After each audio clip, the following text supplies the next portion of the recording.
We have to go to the root. We have to go to the cause.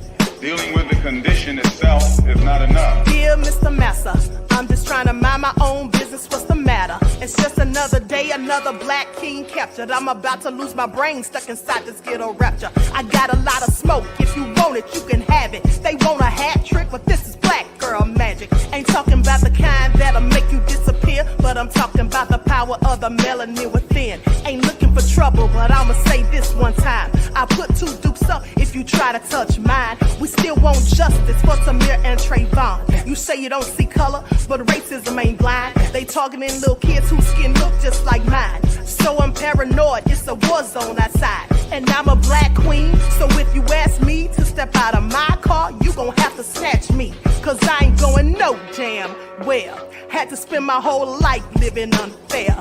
Ancestors got my back and they right here. You can never understand, it's a nightmare. Living in my black shoes by the black rules. You can keep your handshake, I don't dap coons. The white man will go nuts if he cash you. But you all on his side like a damn fool. Make it make sense. We are oppressed. Queen. We are exploited. We are downtrodden. Make it make Queen. sense. We are denied not only civil rights, but even human rights. Ahmadiyyah. So the only way we're going to get some of this Ahmadiyyah. oppression and exploitation Queen. away from us or aside from us is come together Queen. against the common enemy. Who taught you to hate the texture of your Ahmadiyyah. hair? Who taught you to hate the color of your skin? Ahmadiyyah. Parents, pay attention to the books, the school system, even to your little children. Lies mixed with wisdom. His skin too bright, so he was blind to the prison. My skin just right, so I collide with division. You trying to pray to God, but we tired of religion. No savior saving, we got to save our savings. We used to pay miss, how we gon' make the slave rich? But who's to blame, and tell me why you complaining? We need a team effort just to rule the nation. Like a bad relationship, missing communication. We missing moderation. They trying to get a poison to my population. No reparations. I'm getting tired of Satan. We are oppressed. Queen. I'm getting tired of waiting. We are downtrodden. Queen. We are denied not only civil rights, but even human rights. Ahmadiyyah. So the only way we're going to get some of this Ahmadiyyah. oppression and exploitation. Queen.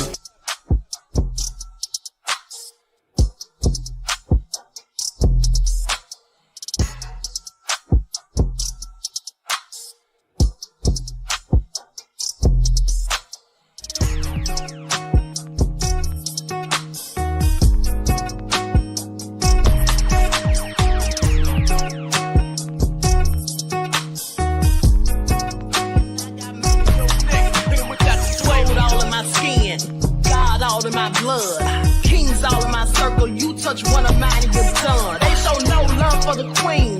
Why you hating on me? Is it cause I'm free and I got Malcolm X in my jeans? I got dreams like King Luther, shed blood like Kunsa. You ain't helping my people, I ain't got nothing to say to ya. I won't always smoke like hookah. Talking reparations, America won't be great until they give us compensation. I'm like, I'm the hottest right now. See a bunch of lames out here trying to jock on my style. They be doing too much. I'm the queen, it's too easy. It's like they all in Popeyes, how they be talking so greasy. I just sit back and laugh while these haters get madder. So nefarious how they don't want my pockets with cheddar. I tell them they can do better. These snakes in the grass can leave a bite on your ass, cause y'all be trusting too fast. I got my foot on the gas, other one on they necks. Dropping receipts on haters, you better show some respect. I'm never facing regrets, we only facing the threat. This is the sound of Eric Malcolm. It's a cut on the gas, other one on they necks. Dropping receipts on haters, you better show some respect. I'm never facing regrets, we only facing the threat. Running through every challenge like a relay, break no sweat. It's a cold game, so I got that blanket with me. Now that my people awaken, ain't no going to sleep. I do not play by my piece, this time I'm playing for keeps. You talking slick, but when I see you like them ends, we gon' meet. And I got gold all in my skin, God all in my blood, kings all in my circle. You touch one of mine and you're done. They show no love for the queen, why they hating on me? Is it cause I'm free and I got Malcolm X in my jeans, and I got gold all in my skin, God all in my blood, kings all in my circle. You touch one of mine and you're done. They show no love for the queen, why they hating on me? Is it cause I'm free and I got Malcolm X to my jeans and I got... Nobody knows why liars lie. Winners are not allowed to allow losers to rewrite history. It's God's side and the other side. Country bumpkin black dude that can't talk good, Uber bitch, and look like Mr. Potato Head. I didn't want to be a movie star. No, you couldn't be a movie star. Ricky Smiley can't act, cause Ricky Smiley can't act. Why is he in a dress again? He didn't be wanting to Barbie, and you gotta tell him no. Sid ain't got no special, you remember? Eve ain't got no special, you remember? Ricky ain't got no special, you remember? Sir, I have 12 comedy specials. If you Diddy or whoever you is, TDJ, 20 of them, I won't stop burning you down until there ain't nothing left. Rubble on top of rubble, and I'll still be bombing. Look like a wall, Richie. Look like a wall, you didn't say no. Look like a wall, Richie. Look like a wall, you didn't say no. All right. Hello, Grand Rising, everyone. Thanks for tuning back in once again to the original Queen Ahmadiyyah Shakur show. I'm your host, Queen Ahmadiyyah Shakur, and this is your morning wake-up call. So as you're coming in, please feel free to go ahead and subscribe to the channel. If you haven't done so already, be sure to click that notification bell and click the word all so you're notified each time the Queen Goddess goes live. Also, don't forget to follow me on Instagram at Dr._A_Shakur, TikTok at Dr. A Shakur, and Twitter at DGoddess27. And if you don't like what the Queen is cooking, you already know what to do. Exit stage left. Okay. So let's get into it. Everyone get those likes up. All right. Sophie is here. Aquarius MC. Bithia is here. Juju. All right. Miss Evie. All hell no in the house. Sophie. Perplex. Lillian X. Claudette. All right. Let's get into it. Everyone go ahead and hit that like button. Black Queen Jax. I like that name. Okay, Queen Sam, Claudette, Miss AP, Bronze Flat Power God. All right, Nessa G. Okay, Sandra. I see you, beloved. Desmond. Above all that drama. Shout out to my moderators putting in work. Okay, so let's get into it. Locked Vegan, Miss Cookie. All right. Y'all know I love me some Loyal Royals. So first things first, let's talk about what's going on with Diddy. I find it all very interesting because now it's all of a sudden starting to look. Is it just me, or is it starting to look like they're trying to act as though Diddy didn't have anything to do with the demise of Tupac?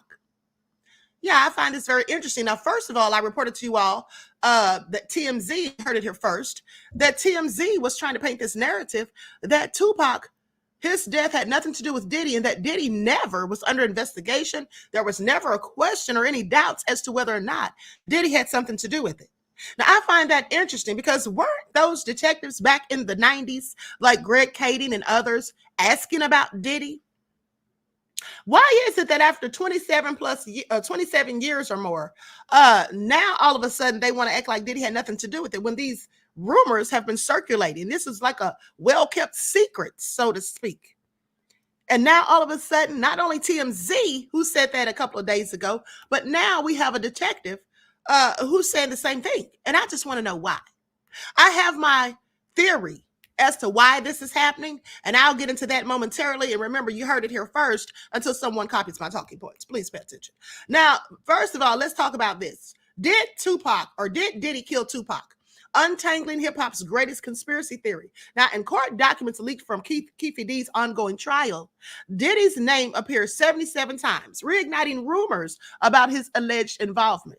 Okay, so, and I want you to pay attention to the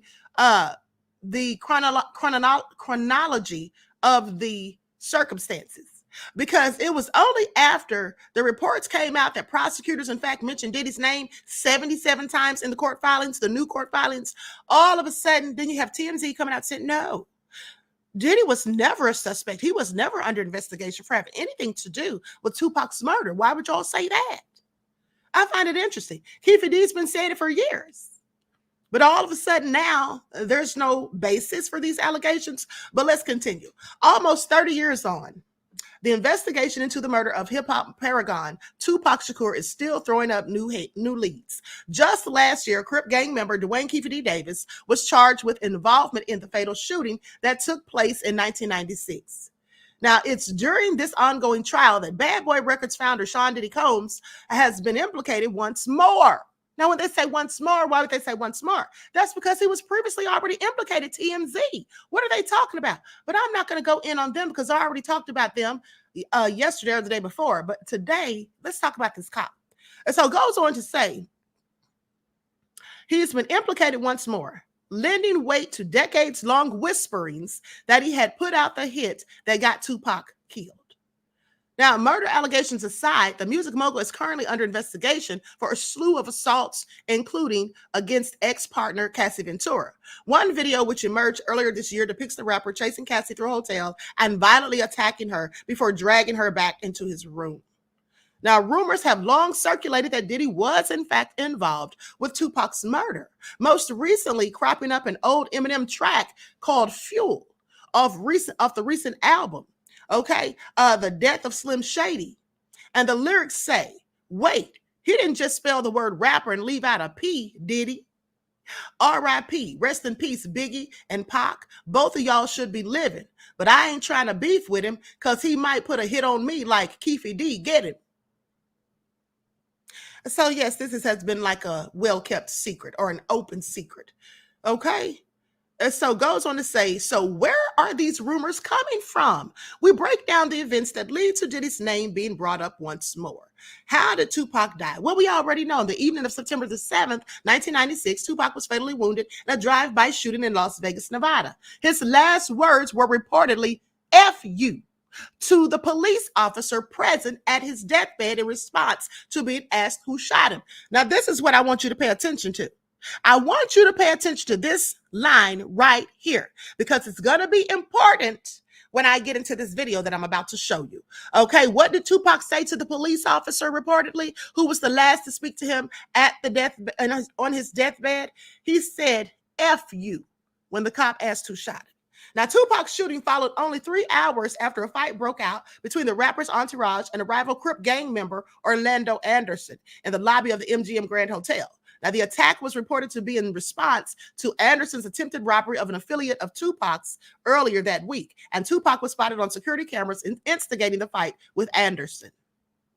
Now, Tupac's murder was the subject of immediate headlines around the world and has captivated conspiracy theorists ever since. Many suspected the shooting was linked to Tupac's beef with East Coast rapper Biggie Smalls, whilst others pointed the finger at Death Row Records executive Suge Knight, who was present in the car with Tupac on the night of the murder. Yet further theories centered on a white Cadillac that was seen fleeing the scene of the crime.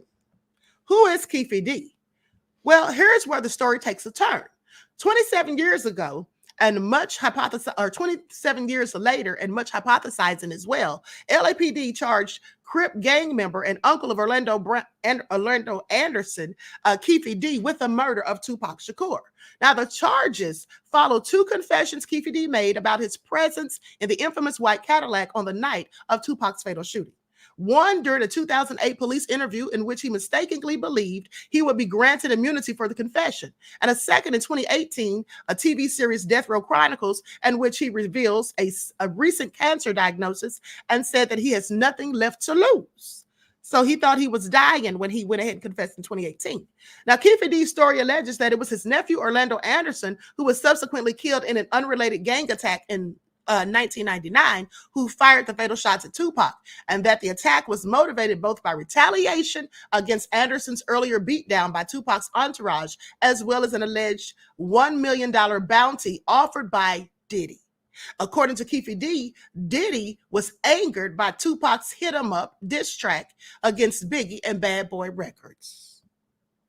Now, what does Diddy have to do with this? Well, while Diddy's name has long been connected to Tupac's murder, this is the first time that the theory has been heard in a courtroom. In court documents leaked from Keefy D's ongoing trial, Diddy's name appears a whopping 77 times. Now, many, however, are still unconvinced. While it may be true that Keefy D was part of the shooting and that Diddy had a bounty on Tupac's head, it is still yet to be proved that it was Diddy who directly ordered Keefy D, given the chain of events. It is equally as plausible that Keefy D was initially motivated by revenge for the first attack against his nephew, and that the bounty was simply coincidental. That's what they say. Coincidental? I think not. Hypothesizing aside, even decades later, this case is still managing to break new ground, and it looks likely that some form of sentence will be handed out to Keefy D for his involvement. So we're all conspiracy theorists, those of us who think that Diddy had something to do with it. But please wait, because there's more. Now let's go to this news report and hear what this author has to say.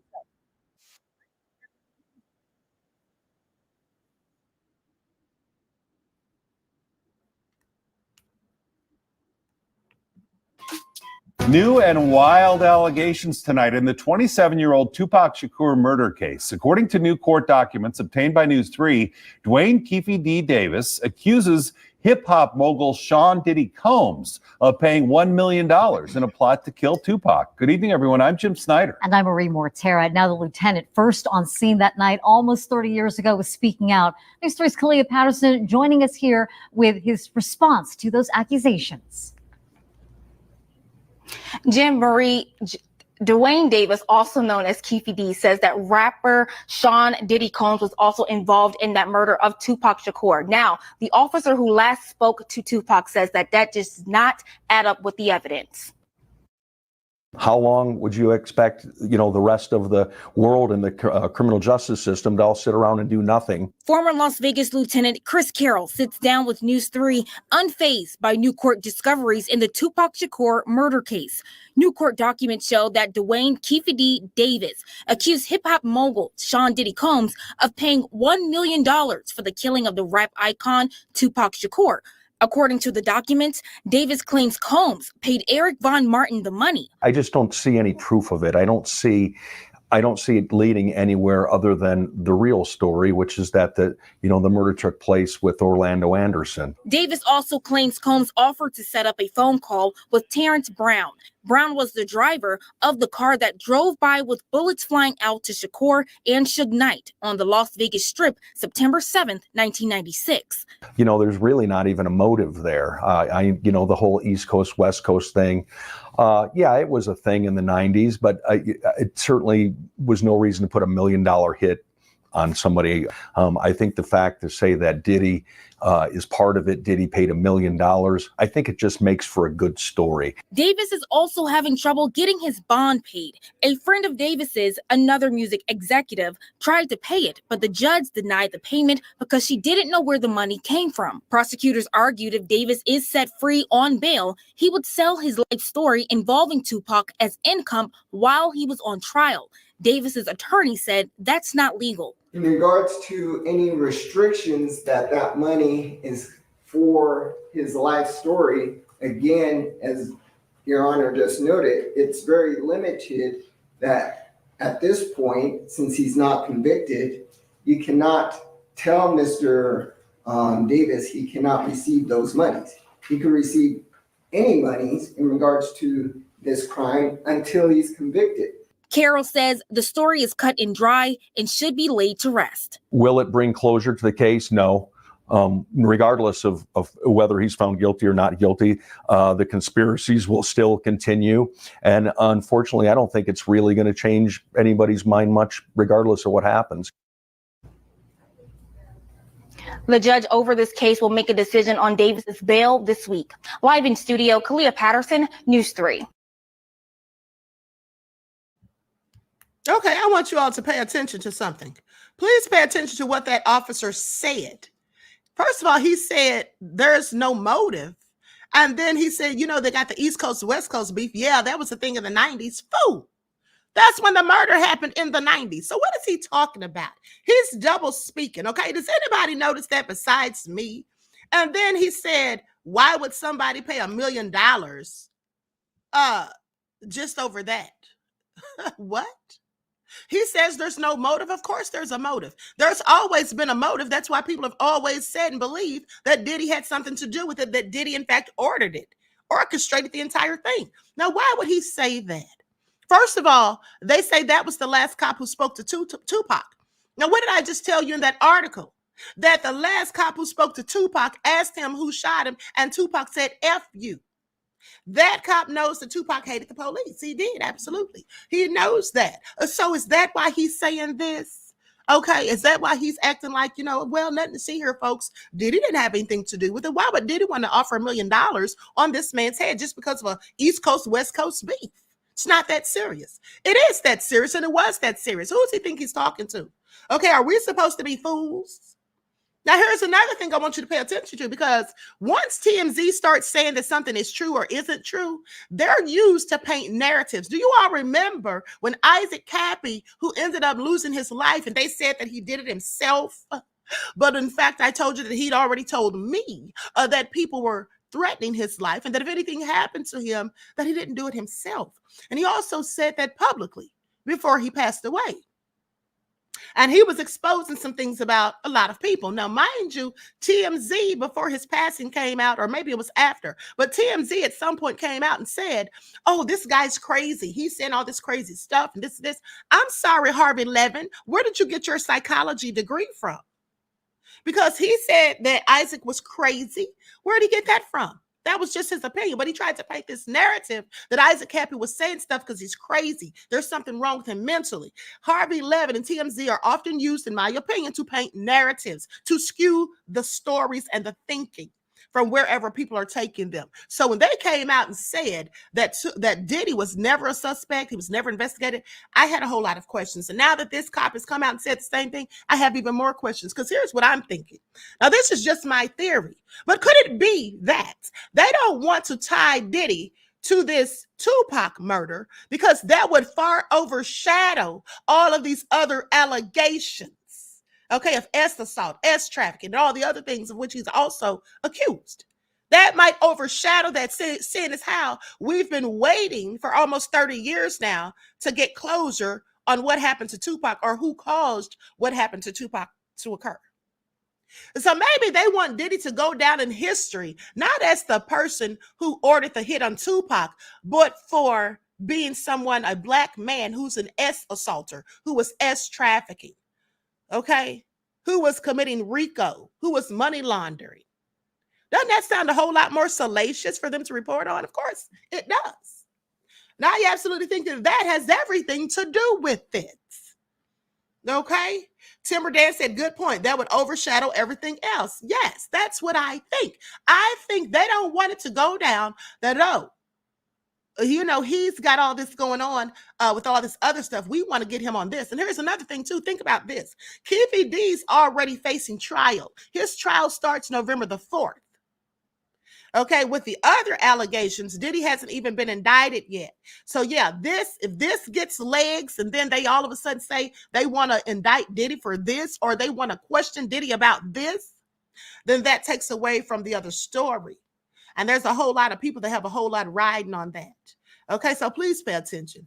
At the end of the day, something is real shady. This cop sitting up here, for one, like I said, I do believe that he's absolutely mad because of what Tupac told him as he was dying. And second of all, I think that narratives are being pushed and painted, and they're trying to act like Diddy didn't have anything to do with Tupac. First of all, if Diddy didn't have anything to do with Tupac's death, didn't order the hit, how come they never said that 20 plus years ago? How come they never called us conspiracy theorists then when we were all saying it? You know why they didn't? I'm so glad you asked. Because they were saying it too. The police were saying it too. Now, I just read to you the other day what Greg Kading said, Detective Greg Kading. Okay? I told you what Keefe D said years ago, and the police, they recorded it and all of that. So at the end of the day, like Detective Greg Kading said, this case was already solved years ago. They know exactly who did what. But don't let it come out that Diddy had anything to do with it, because they knew years ago that Diddy had something to do with it. Allegedly. My opinion, of course. Okay? And why was Diddy not arrested? Again, what did Detective Kading say? That Diddy was never arrested for it because of his celebrity status, because of who he was. Well, other celebrities have gotten arrested for nefarious things. Why wouldn't Diddy have gotten arrested? Well, because Diddy was a confidential informant working with the feds during that time. Because remember, the paperwork that I showed you had 1995. Tupac was killed in 96. So at that time, yes, Diddy was likely still working with the feds, I'm sure. And then not to mention all of the other things, okay, with these people that Diddy was connected to, Clive Davis, Lucian Grange, all of the other high-profile, wealthy, elite people that Diddy was connected to who had power and gave him some of the power, okay, to do as he wanted. That's why Diddy was always getting away with stuff. Honey, they could sit there and miss me with it, talking about Diddy didn't have anything to do with it. That cop sounds crazy. And obviously he thinks that we're all crazy. And then pay attention to what he said at the end. He said, I don't really think it's going to change people's minds. No, it isn't. Because people's minds are already set that Diddy paid for it, okay? That he, in fact, orchestrated the hit. All right. That's what we already have been thinking, and we're not going to stop now just because he comes on here and tells us otherwise for his own nefarious reasons. But let me continue. Likes up, everyone, please like and share. Thank you in advance.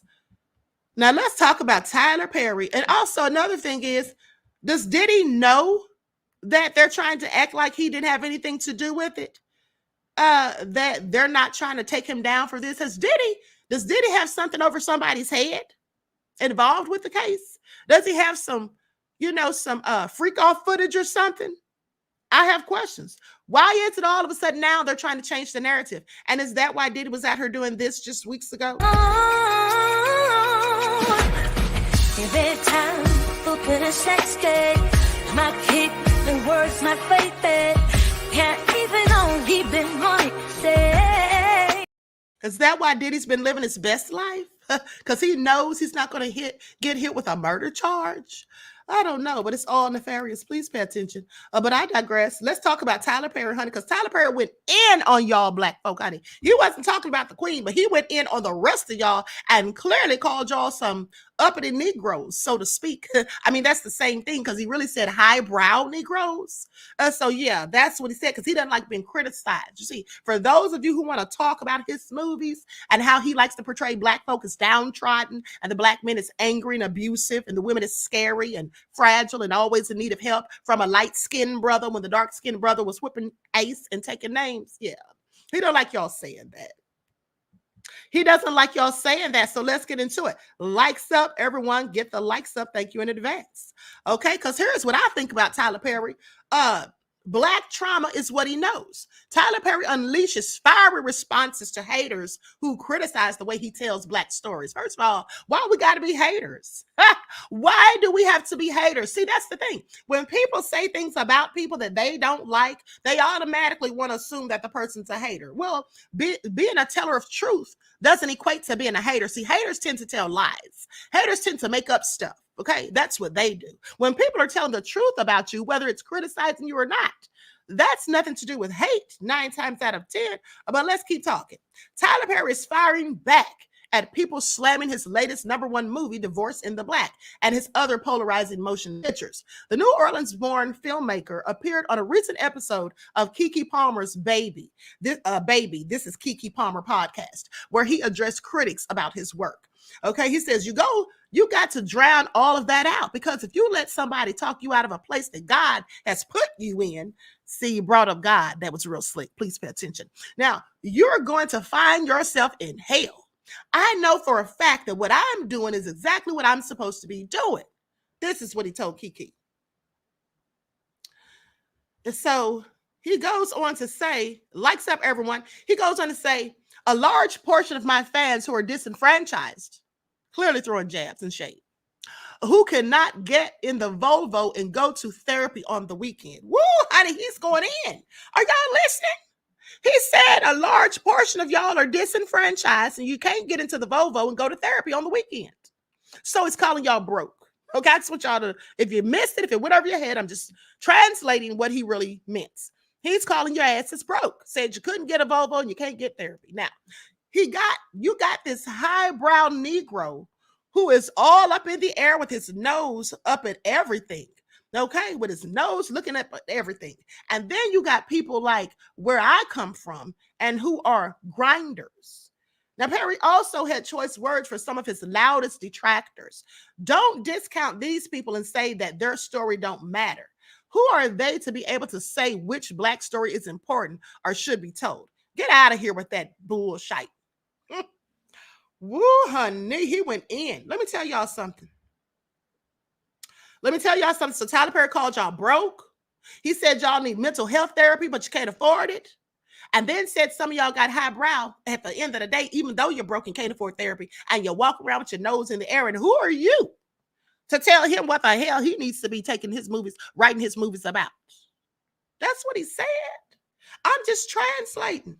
A clip from Baby, this is Keke Palmer, featuring Tyler Perry, made its way on social media. Instagram users reacted to Tyler Perry's comments with supportive and opposing viewpoints. Tyler appeals to a certain crowd, and that's okay. He found his niche years ago. People gonna complain, but he's still gonna have his support. This is what one fan said. Another said, Lifetime been doing it for white women, so what's the big deal? A negative commenter responded saying, we're tired of the low vibrational movies. We haven't seen any growth in his work, and I guess his goal is to make money and not black art. Someone says, if you saw his documentary, you'd understand why he makes the movies that he does. Okay, Maxine's Baby, the Tyler Perry story, in which he explains his backstory and upbringing. Someone else said, black trauma is what he knows. Still, many believe Perry has an issue with taking criticism about his work, noting Tyler's only downfall is not taking constructive criticism from the viewers about the content and the quality of his productions. We're supporting him, and we like seeing him win, but we do want better. Another person said, we just want better storylines. That's all. We're not saying you're not where you're supposed to be, but there's always room to evolve. Comedian Lonnie Love was among the people on social media to share her take on the Divorce in the Black criticism. On July the 15th, the former The Real co-host implied that Perry should give up the production reins to secure critical praise. She says, I love that Tyler Perry is paying black actors. Now I wish he would hire black writers and directors that have experience to help him with his movies. This is what she wrote on X. She continued to say that he could improve the movies and make them award worthy if he would stop trying to save money by doing the writing and directing himself. His friend and Beyonce's mother, Tina Knowles, also joined the conversation about Divorce in the Black and Tyler Perry's divisive artistic vision. Knowles shared a message on the subject in a recent Instagram caption saying, a lot of people on here have made many very valid points that no one is above criticism, and I'm inclined to believe and agree with that. But what I do know is if you listen to too much of the noise, you will never get anything done. She added that opinions are like buttholes. Everybody has one, and you have to follow your own path. There is room for everyone. Some people like apples, some people like oranges. I still say if you don't like me or what I do, I respect that completely. But keep scrolling and find something or someone that you do like. Well, that's what I always say. She also attached a video clip from Perry's Black as F sit down with Kenya Barris, where he said, I don't give a damn about a rotten, fresh, none of that means ish to me. Woo, honey. All right. So Tyler Perry's Divorce in the Black stars Megan Good and Corey Hardrick. The thriller debuted on Amazon Prime on July the 11th. Divorce in the Black has been panned by professional movie critics, receiving a 0% score on Rotten Tomatoes. While Divorce in the Black received widespread negative reviews, the Tyler Perry directed movie found an audience on the Amazon Prime streaming platform. According to Perry, the film hit #1 on Prime Video in the US and globally. The cast of Divorce in the Black also includes Richard Lawson, Debbie Morgan, Joseph Lee Anderson, Taylor Polidor, and Shannon Wallace. Lead actress Megan Good served as a producer as well. Let me tell you all something. I saw the movie, and the movie was good to me. I liked it, but maybe I liked it because I like Megan Good and Corey Hardrick. I don't know. But here's the thing. At the end of the day, it was pretty good, but it still had the same old same. It still had the stereotypical BS, okay? It had the black man who's mean, angry, okay, and volatile, and the black woman who's just trying desperately to hang on in the relationship and do the best thing, and she's just getting beaten down, and she's just downtrodden, okay? It's always the same story. And do you ever notice that it's always a dark-skinned man? I mean, Corey's not really dark-skinned, but there's usually a dark-skinned person in the role of the negative man, and then they have the pretty boy come and save them and scoop them up. You know, like on Diary of a Mad Black Woman, okay? When they had the bald-headed, dark-skinned husband just being so nefarious, and then he chose the lighter-skinned woman over his dark-skinned wife, played by Elise Neal. I'm sorry, not Elise Neal. You all know who I'm talking about. The lady that played in Set It Off.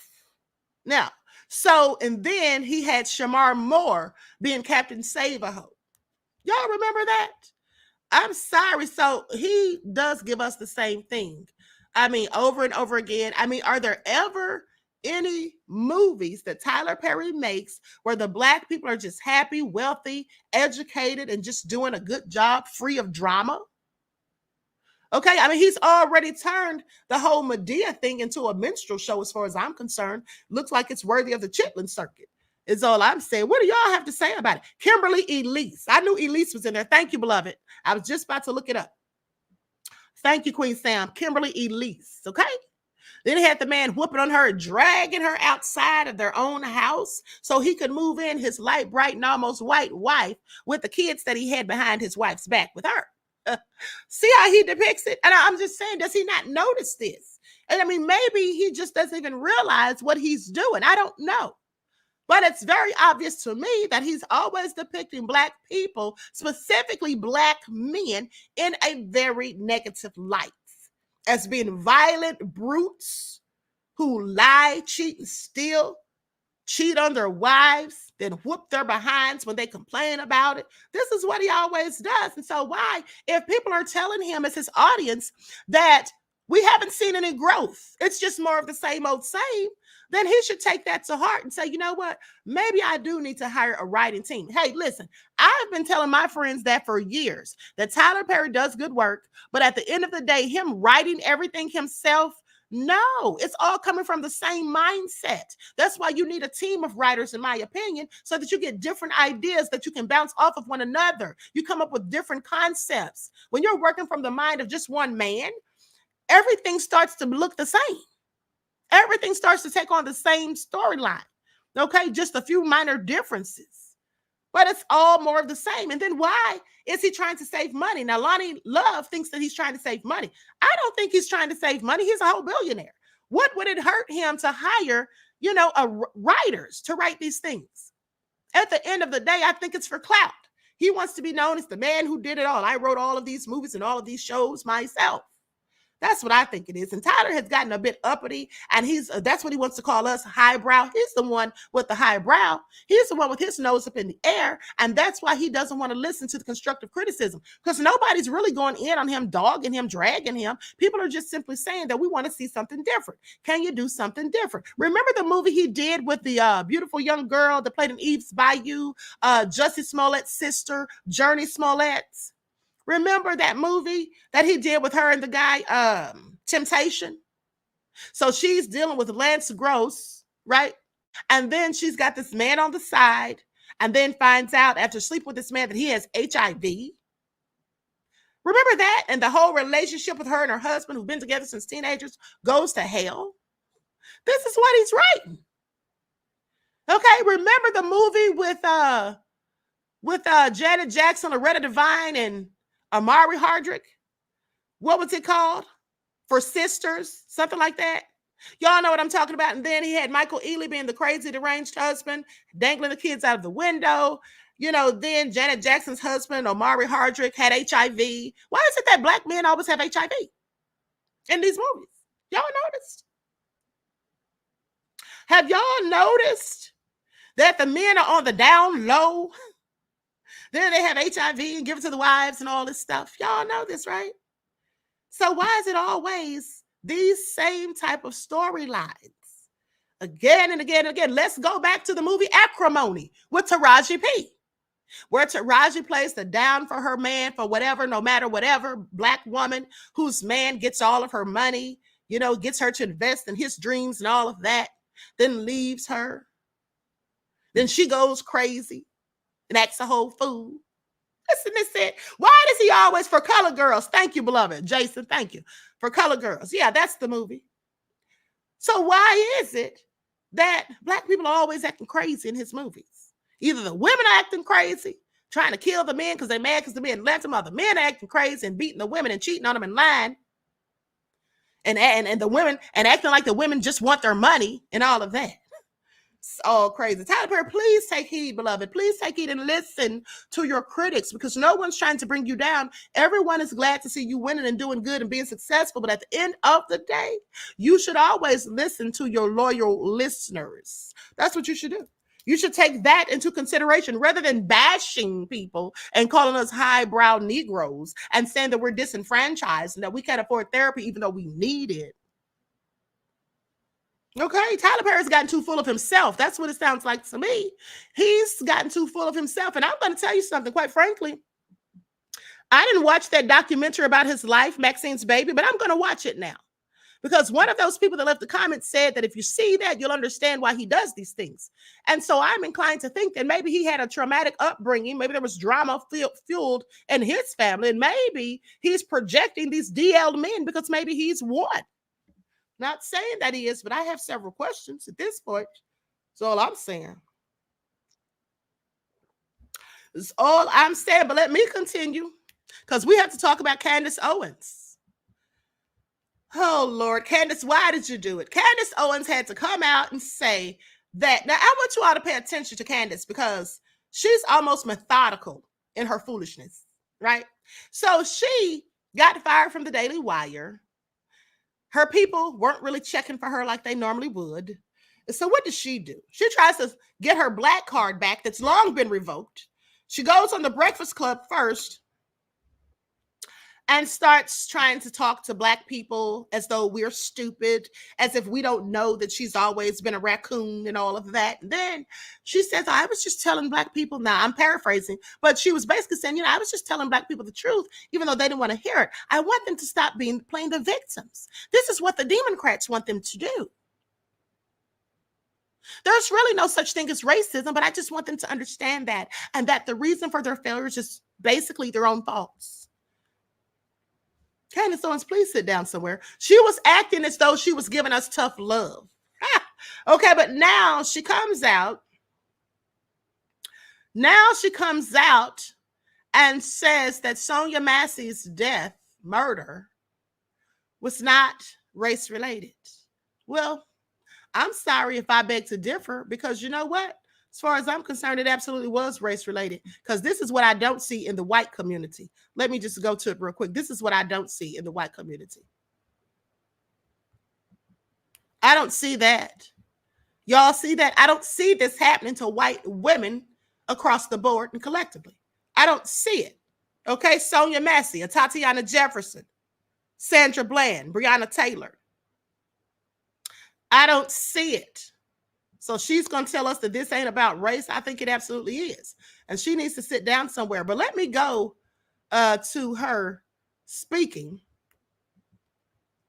because Candace just needs to stop at this point. I find her beyond nefarious at this point, really. I'm going to share my screen. Likes up, everyone, please like and share. Thank you in advance, beloveds.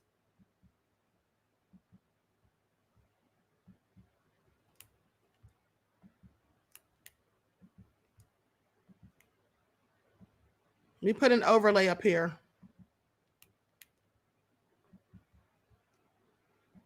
We were told that, I don't know, there was some sort of a threat with the boiling water. Sure, yes, she's acting erratically, and there is a situation in which she could have thrown the boiling water at the police officers, but they were nowhere near her. And then they shoot her, which to me, given the context of the fact that you knew that this woman was not mentally there, and even if she did throw boiling water at you, I don't see how saying, she said, I will rebuke you. I think she said, in the name of the Lord. And then he says, no, you will not, because I will shoot you. I mean, that is like very extreme, very aggressive. And he then proceeds to, he says, I will shoot you in the face. I mean, that's just like, what are you even talking about?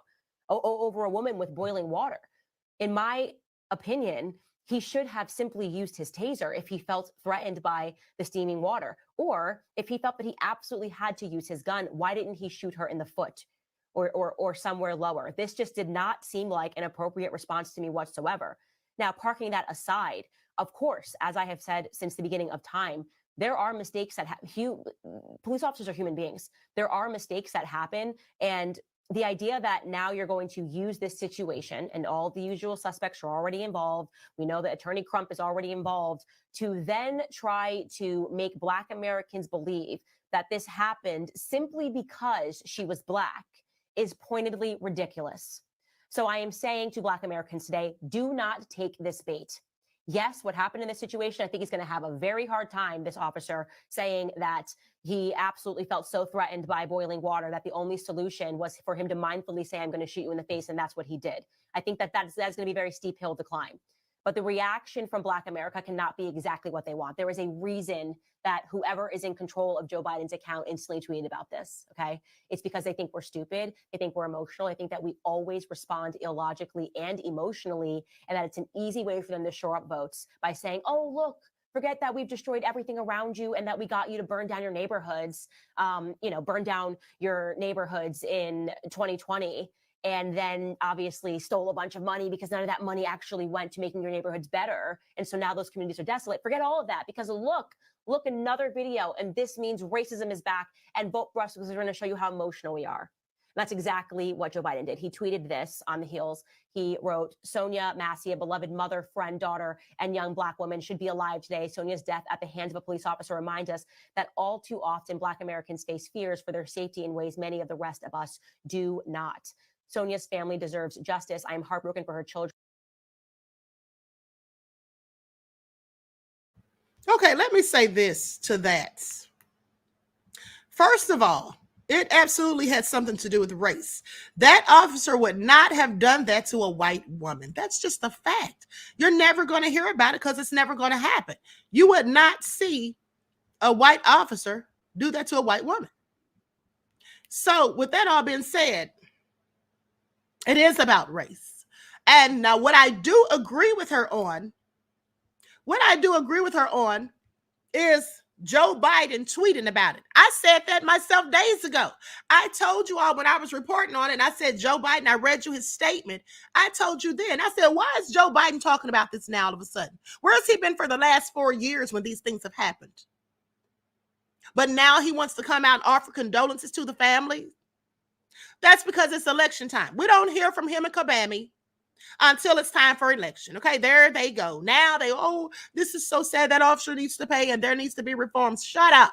They told us the same thing in 2020. Did we get it? No. So please pay attention. Yeah, that is a con coming from Biden's administration. Absolutely, as far as I'm concerned. But was it about Black people, about her being a Black woman? Yes. Just like it was about her being a Black woman in the case of Tatiana Jefferson. Just like it was about her being a Black woman in the case of Breonna Taylor and Sandra Bland. Okay, so she needs to sit down, but hold on, there's more she had to say. Because I think after people gave her backlash, then she tried to, she basically tried to double down, and explain herself, I guess, a bit more thoroughly in her mind. So with that all being said, likes up, everyone. Please like and share. Thank you in advance. But you can tell when you're watching a clip that she's out of it. The best way that I would describe it is that she looks to me like she's having an adverse reaction to medicine. You sort of hear these stories of people when they're on Ambien and they do sort of weird things. And that's kind of the best way that I could illustrate what I was watching in this clip. And I said in response to it that I did not deem the shooting to be justified whatsoever. I also said that the police officer would likely get into trouble since he signaled that he was going to shoot her in the head. And I then concluded that it is suspicious that these stories and these videos seem to conveniently be dropped to Black America every election cycle. Like we went from George Floyd, and right when it's election cycle, suddenly they start looking. It's like they just send out an email. Like, if you got any videos that could upset Black America, that would allow us to sort of bang on this race narrative, please send them. And immediately I point to the fact that Joe Biden was tweeting about this. Like, where was he the last 4 years in office? Did no other Black people or white people die at the hands of a police officer? No, of course not. But they liked the illusion of peace while they're in office. And then when they want a radical sea change, or if they want to stop somebody else from winning, they like to again drum up the race narrative. Totally sensible comments. I did not say anything that could have been deemed controversial. But Cardi B found it to be controversial, or she thinks that she found it to be controversial, because I think that she receives a lot of her information on the internet. So she may have saw a portion of my remarks taken out of context, because that's what happens. You've got to let the internet. And she was upset. She was very upset. So let's take a listen right now to what Cardi B thinks she disagrees with. Take a listen. So the other person that I'm going to call out is I can't even say her name, Candace Owens, because she made like such a, it's like, girl, why you always up, girl? Like, seriously, why you always why you always up? You know, I've been seeing clips of different things that she have said about different topics, and some of the things I'll be like, okay, you know, I will never give you a 10 because I don't like you. I'm never gonna give you a 10 because I don't like you. I give you an 8 or 7 to certain things that she have said. You know, in the past year or something, she had been saying a lot of things that is like, it kind of makes sense, kind of don't, kind of makes sense, kind of don't. But yeah, but today she said something so disturbing about the sorry, I'm choking a little bit. It's okay. She said something so disturbing about the Sonya Massey case. And this is like, yo, why you always gotta it up? Why you always gotta it up? Like, why you always gotta take it there? Like, it's like you always gotta take it there. And it's like, why you gotta take it there? Like, for you to sit here and say that it's like, oh, we cannot blame everything on racial, not everything is racial. I know that this is sad, but this is not something racial. There's more white people that killed by the cops, and it's like, girl, shut up. You don't feel one little bit of empathy, one little bit of sympathy of how this woman died. There was no argument, there was no conflict, there was no raise of voice, and she got shot.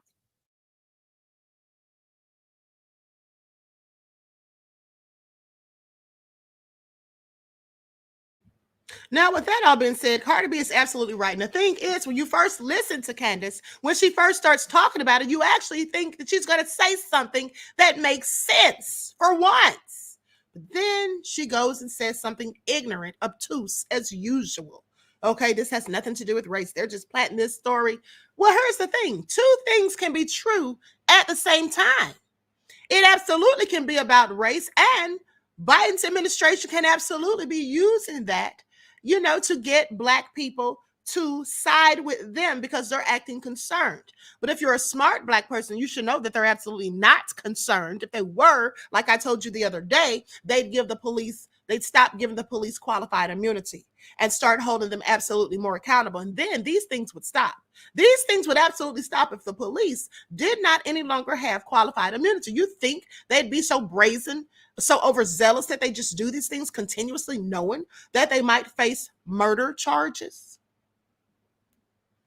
Absolutely not. They wouldn't be doing it so brazenly. Now, with that all being said, Cardi B said what was right. And Candace, you know, the interesting thing is, she tried to explain herself and bring up the good points that she used to make it all seem better. Like, I wasn't saying anything wrong. I did say that he's going to get in trouble. I did say, pay attention. She said the cop's going to get in trouble because he really has no way to explain it. She didn't say that she wanted him to get in trouble. She didn't say #justice for Sonya Massey. She didn't say that he needs to go down for what he did. She didn't say any of those things. And you know why she didn't? Because she never says anything harsh or critical about police officers who murder innocent Black folk. That's what she never does. So she can sit here and try to paint the narrative and act like she's really on our side and that we're just blowing it out of proportion, some of us, because we don't want it to be anything other than about race. She can go ahead and paint that narrative. But at the end of the day, Candace never has empathy and sympathy for us either. Okay? Please pay attention. And what she needs to realize is that she has a child, and he may be light, bright, and almost white, but at the end of the day, he's still going to be looked at as Black. So that all being said, yeah, she needs to realize that one day he may end up in a similar situation, just like some of these people that she's criticized, like George Floyd. Okay, please pay attention. All right, please pay attention. So with that all being said, let's talk about something else, because here's something else that you might find interesting. Do you all remember when I reported to you about a month or so ago about a little Black child, 4 years old, by the name of Terrell Miller, who was shot by the police? Do you all remember that? Let me refresh your memories, because now they're saying, now I can't substantiate this, I can't clarify this, but they're saying that little Terrell Miller, who lost his life at the hands of police, they're saying that, in fact, he is Sonya Massey's cousin. That's what they're saying. Now, hold on. Let's go back and revisit it real quick if you don't remember. Like, sub, everyone, please like and share. I talked about this on the backup channel. Okay, Terrell Miller was shot by a Macomb police officer during a domestic dispute. The boy was used as a human shield by 57-year-old Anthony George. The same bullet killed them both. Now I'm going to go to this video. Likes up, everyone. Please like and share. Thank you in advance.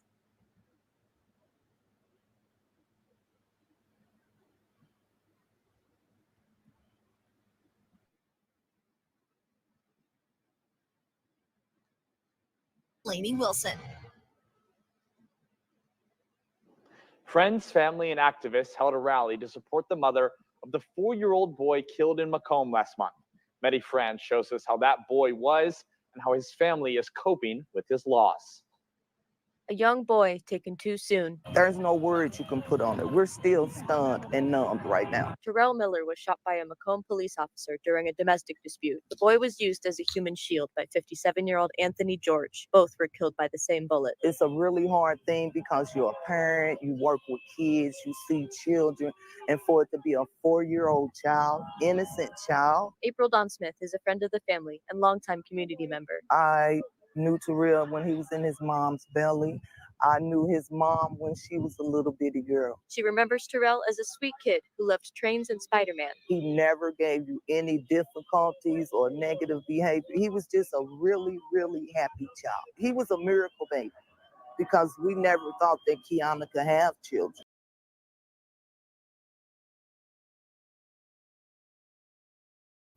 Okay, so we're going to get into that because, like I said, now they're saying that the officer's not going to be charged. That's news. That news just came out.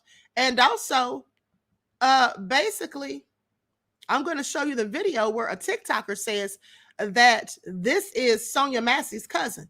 Now, likes up, everyone, please like and share. Before I continue, let's have a word from my sponsor.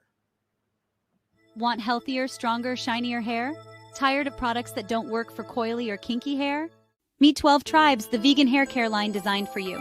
Our products are made with love for your gorgeous coils.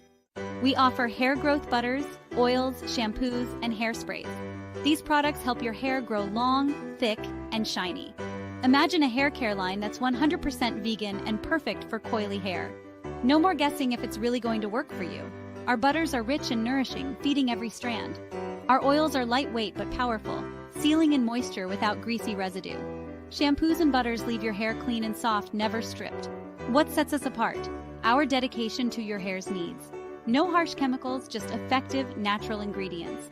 And the results speak for themselves. Start your journey to healthier, shinier hair today. Visit our Etsy shop, Lisa Crafts. Click the link in the description below. Give your hair the care it deserves. Join our satisfied customers and see the difference. All right, with that all being said, you can purchase those at Lisa Crafts on Etsy. Okay, so now let's get into this video. I'm going to share my screen because this is all real crazy. And then we're going to get into an update on the Terrell Miller story. Likes up, everyone. Please like and share. Thank you in advance.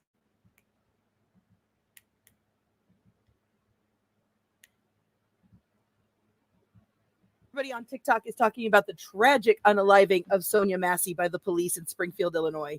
But did y'all know that her 4-year-old cousin, Terrell Miller, was also unalived by police in March? In fact, the day after Sonya Massey's body cam footage came out, it was announced that the police officer that shot and unalived Terrell Miller was not going to be facing any charges or discipline. They are using Sonya Massey to cover up this announcement.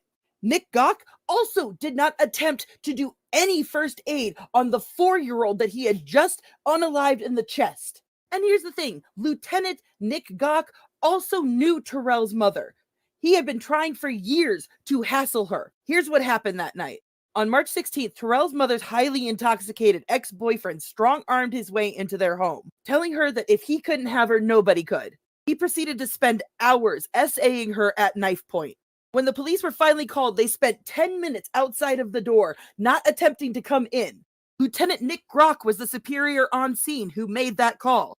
When they finally broke down the door, they found Kiana on the floor in a puddle of her own blood. She started screaming, "Save my baby, save my baby."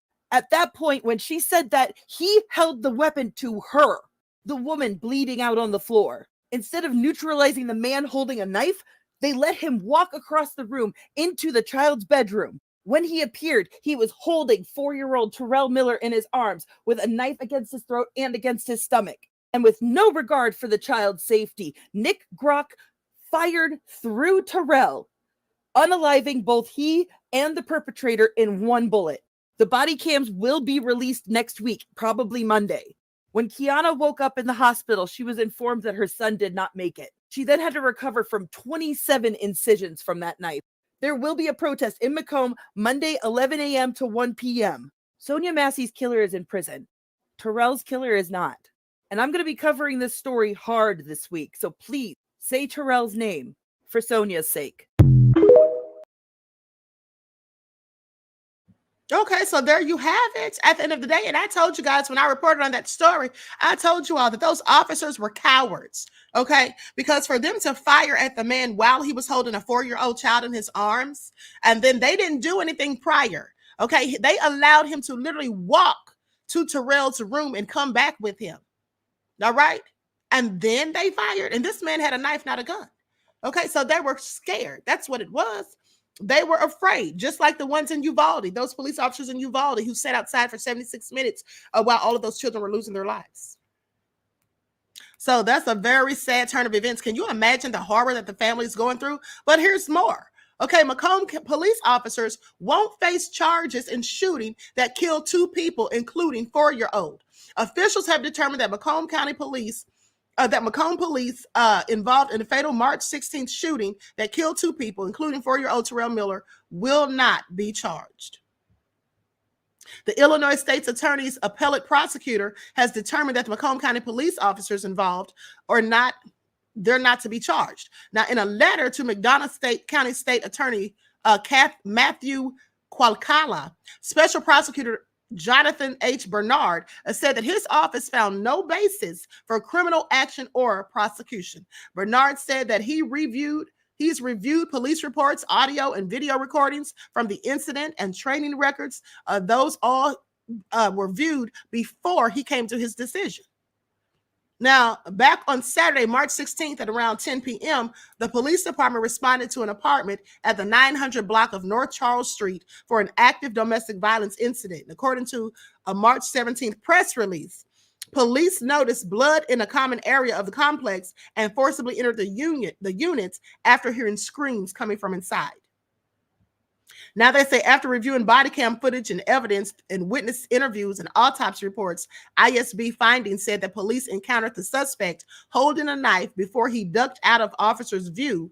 How did he duck out of their view? They didn't fire at him then when he turned around to leave, to go into the room to get Terrell. Like, this is all crazy, like I told you.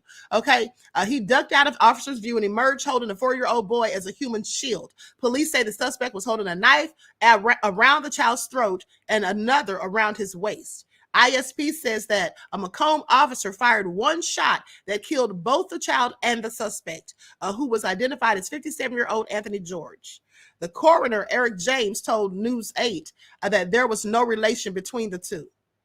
Family members came forward later and identified the boy as 4-year-old Terrell Miller. He's remembered as a sweet kid who loved trains and Spider-Man. He was a miracle baby for his mom, who family members say had difficulties getting pregnant before Terrell.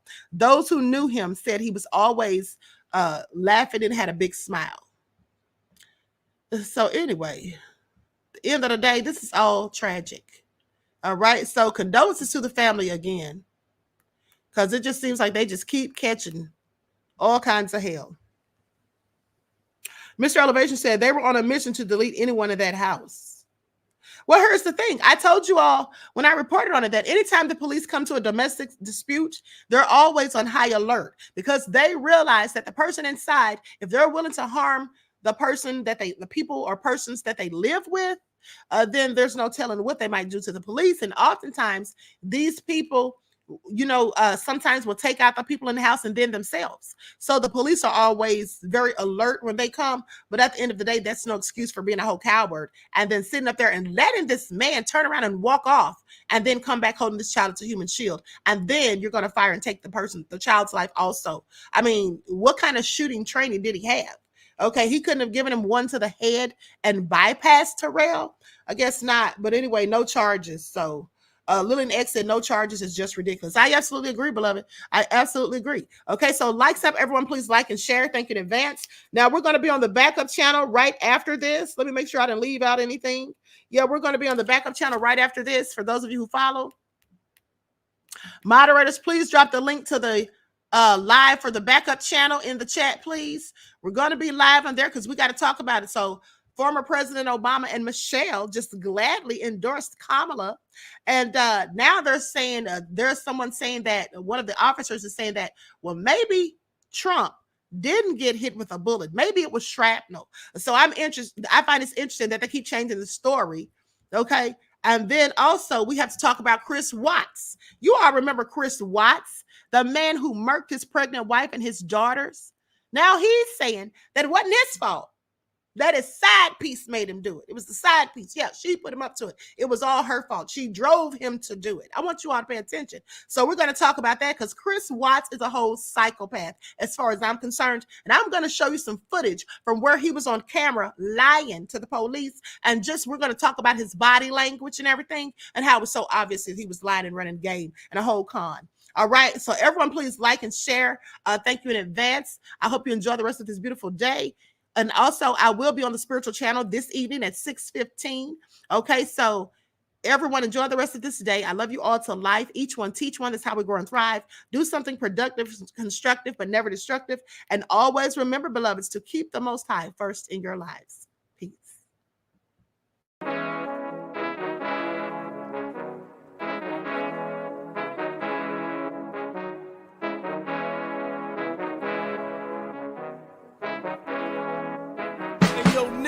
With that flavor all in my skin, God all in my blood, kings all in my circle. You touch one of mine and you're done. They show no love for the queen. Why you hating on me?